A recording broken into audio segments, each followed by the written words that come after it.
Good morning, students. In today's class, we are going to start the stomata.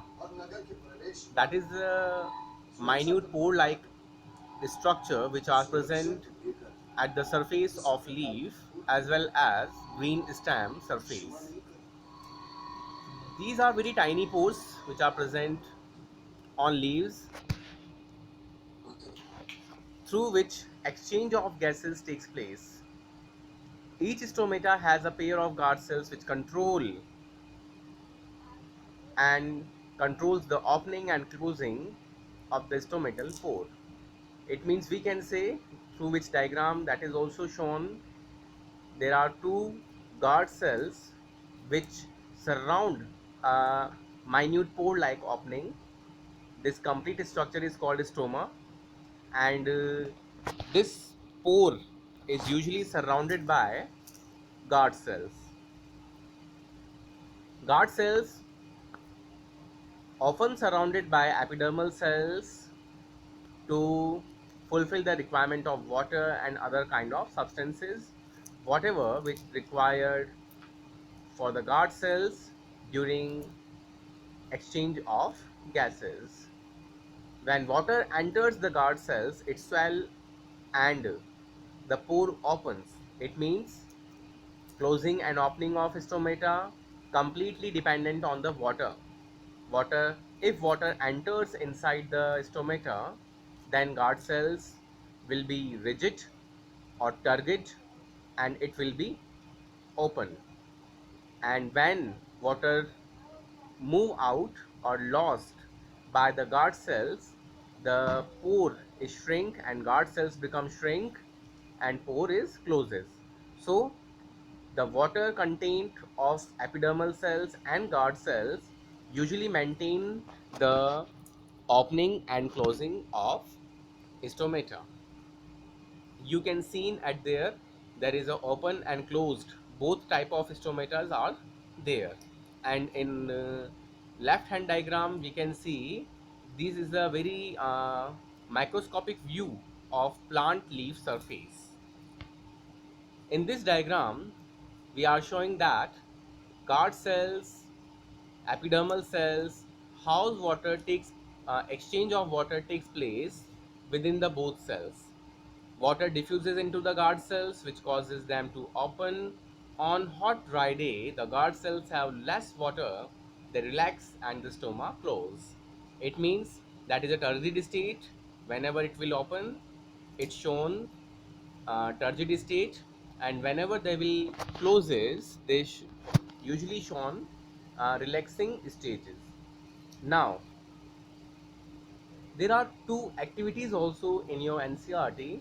One is that the chlorophyll is essential for photosynthesis, and another activity is showing that how carbon dioxide is essential for photosynthesis.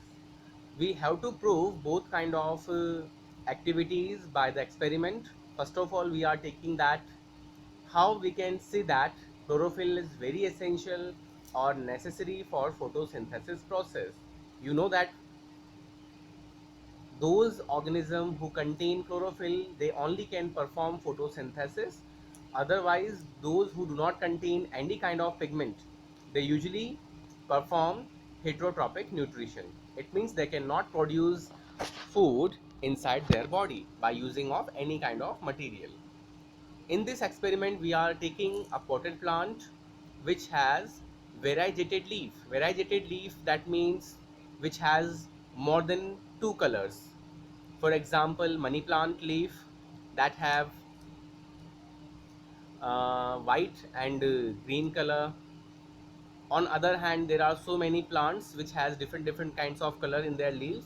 Not only single color is available at there, it contain almost two or more than two colors.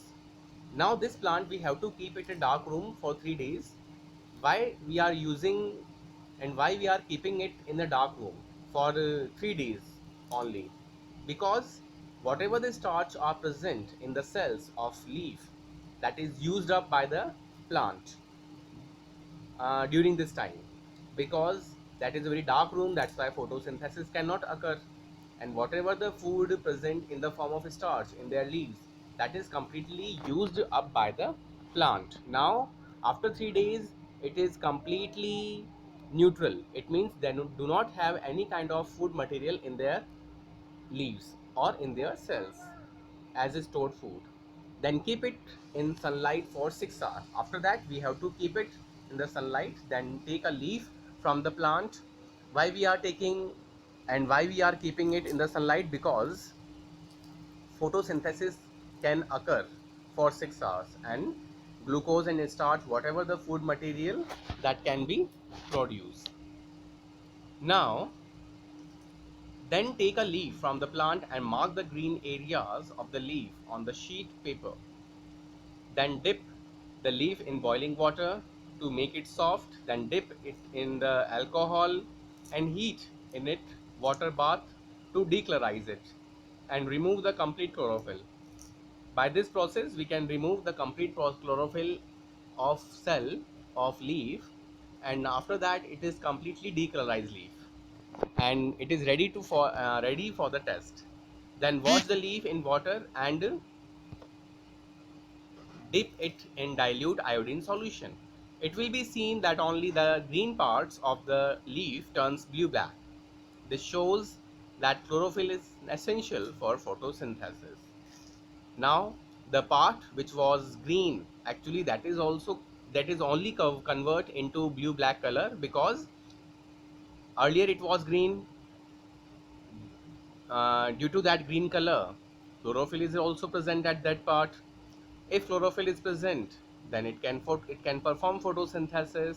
If it can perform photosynthesis, starch can produce. If starch is present at there, then it can react with the iodine and convert into the blue black color, which showing by the green part only. On other hand, the whatever the other colors are present, they do not change any kind of color with the presence of iodine, and it is showing that it do not contain any kind of chlorophyll molecule or chlorophyll contain.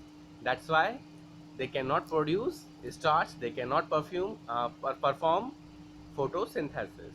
So by this activity we can show that chlorophyll is essential for the photosynthesis process. Now another activity is CO2 is necessary for photosynthesis. You know that the CO2 is a raw material for the photosynthesis.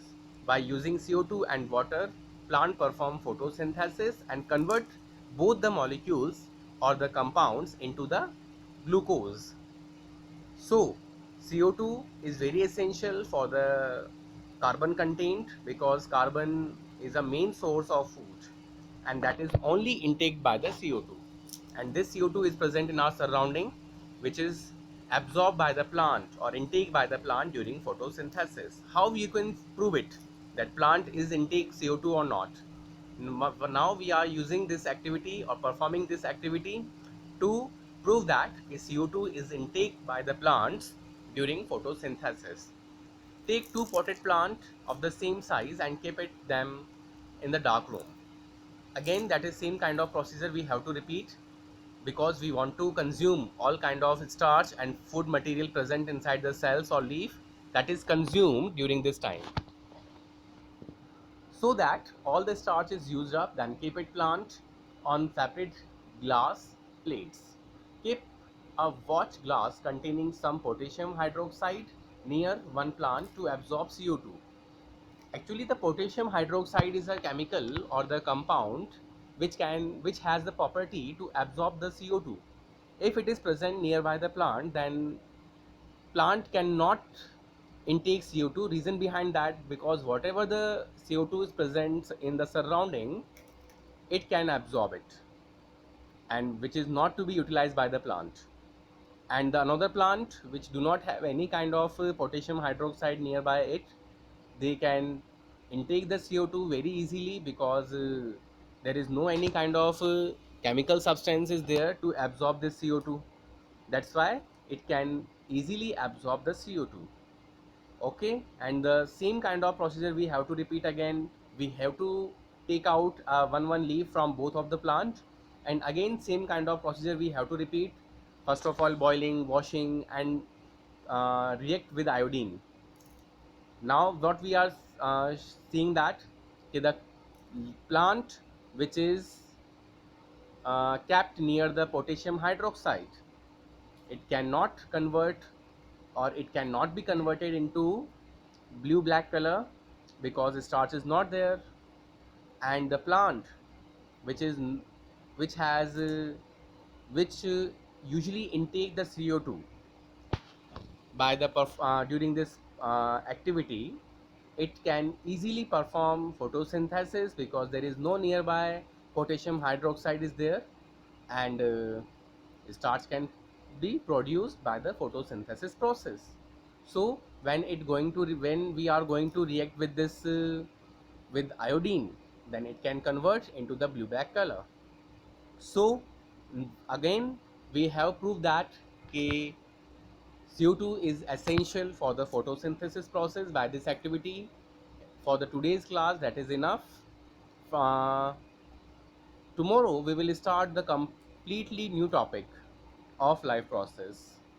Till then, have a nice day. Good luck, all my dear students.